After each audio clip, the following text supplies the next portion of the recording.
This is a very short summary of Marxism based on the original works of Marx and Engels. The pattern of presentation is a brief narration followed by suitable quotations substantiating the description. Work is the central theme of Marxism, and worker is the subject of history and social development.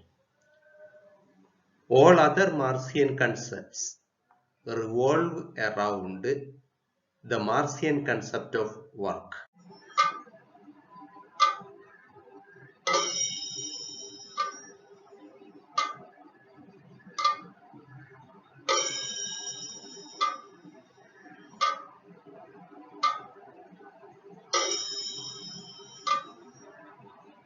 Our world has been developing because of work, and similarly, human organs and faculties have been evolving again because of work. Tool is considered as the extension of hand.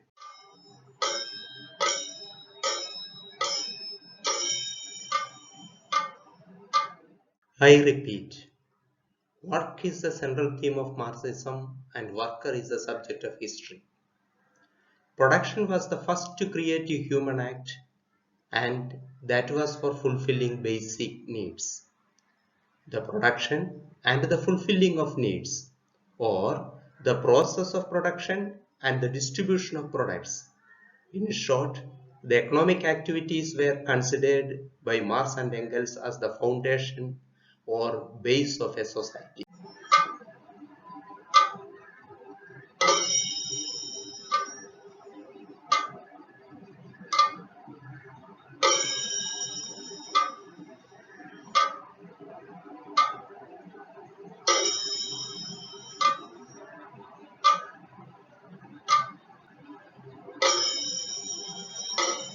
Marx and Engels illustrated society as a two-tier structure, economy as its base structure, and state, religion, law, and other social institutions and customary norms as superstructures. The economic base has its dialectic components. They are forces of production and relations of production. The productive forces are consisted of labor, tools, raw materials, or the essentials needed for production. The relations of production, on the one hand, link workforce with other productive forces, and on the other hand, regulate the relations between products and the users of products. Under capitalism, market is functioning as the relations of production.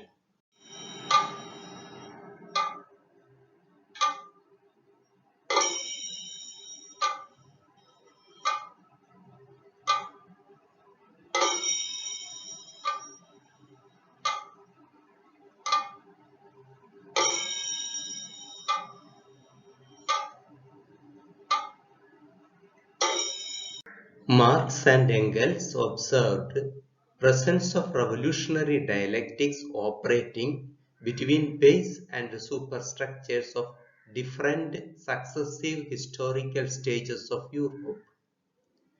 Slavery emerged from primitive communism, and feudalism and capitalism followed as successive epochs. Society moved from one stage to the succeeding stage whenever the forces of production of a period were radically revolutionized.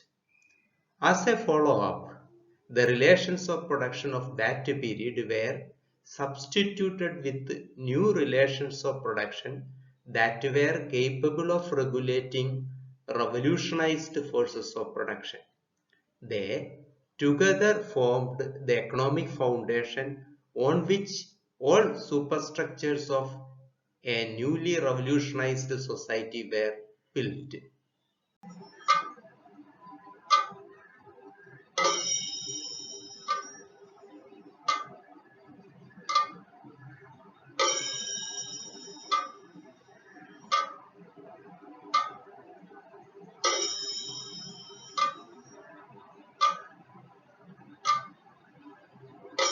On the revolutionized economic base, appropriate superstructures only arise.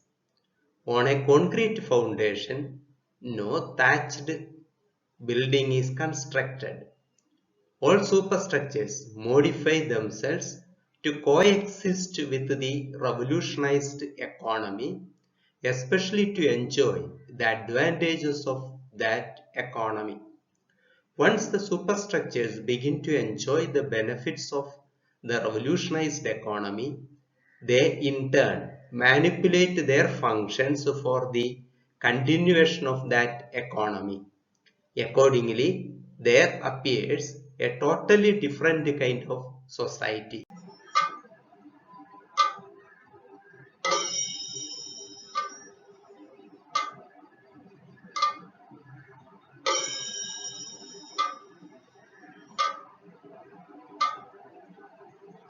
Marx and Engels learned from the European history that the radical social transformations after the period of primitive communism were antagonistic, dividing people into different classes and one class oppressing and exploiting other classes. Among the different stages of divided societies, capitalism was the most vibrant and the most divided.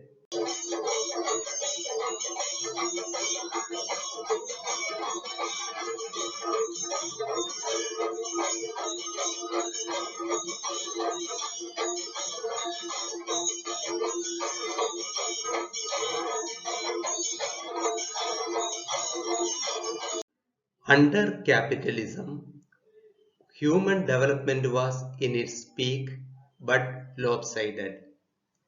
Abundant production in the midst of scarcity and poverty. Plenty are there, but only on payment. Machines were invented to reduce the hardships of laboring, but in reality, the more the society was mechanized, the more was the misery and hardships of workers. All the advantages of capitalist mode of production favored the advantage of a few as determined by market. There is no freedom independent of market. The divided society is maintained by the direct or indirect oppression and exploitation by the superstructures for the advantage of the advantaged. Tension, restlessness, rebellions, and revolutions are part and parcel of divided societies.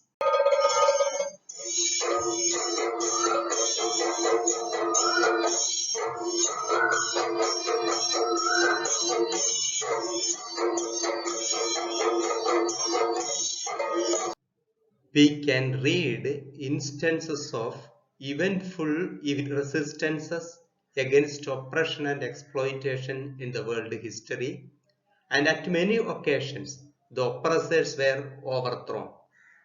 But the oppressive exploitation continued because the revolutionaries could not identify relation between political oppression and economic exploitation. In all periods, class division was between the workforce and the oppressive force, between workers and exploiters. Work was a collective act. Workers collectively produced for all, but they were denied of their basic needs. While the workers were forced to satisfy with the minimum just sufficient for their survival, non-workers enjoyed the maximum as rights and privileges. Without changing the exploitative conditions in the economic base, political transformation is cosmetic.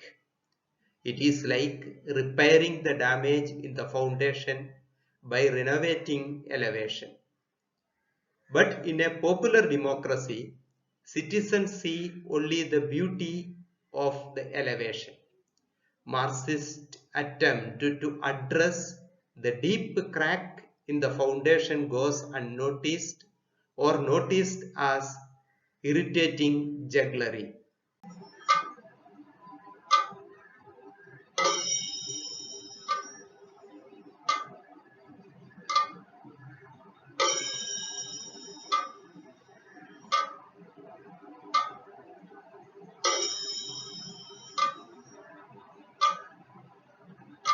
Materialist conception of history or historical materialism is the Marxist theory of liberation of the exploited. Historical materialism is scientific because the concept is derived through empirical analysis of miserable material living conditions of the oppressed and the exploited in their context. A theory of liberation should not only originate in the context of the oppressed and the exploited, but also it should liberate them from their exploitative material conditions.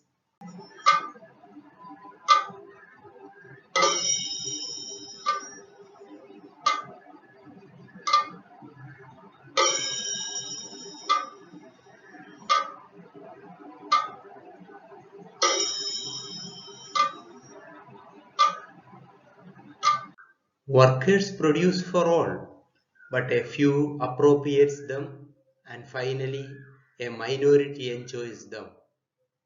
The collective contributions should be for the common welfare. Private appropriation of property for the enjoyment of a few to be annihilated. And in that place, the conditions of public production and common enjoyment of property are to be established. The people who transform raw materials should achieve decision-making political power through revolution and then gradually convert the material living conditions and human habits for the improvement of public welfare instead of private interests.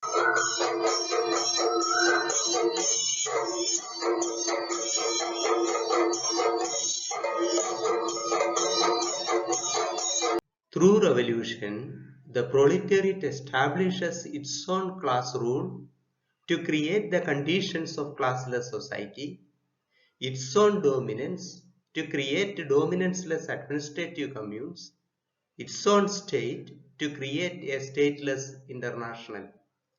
But there is no ready-made path or goal. Means and ends are determined by the context.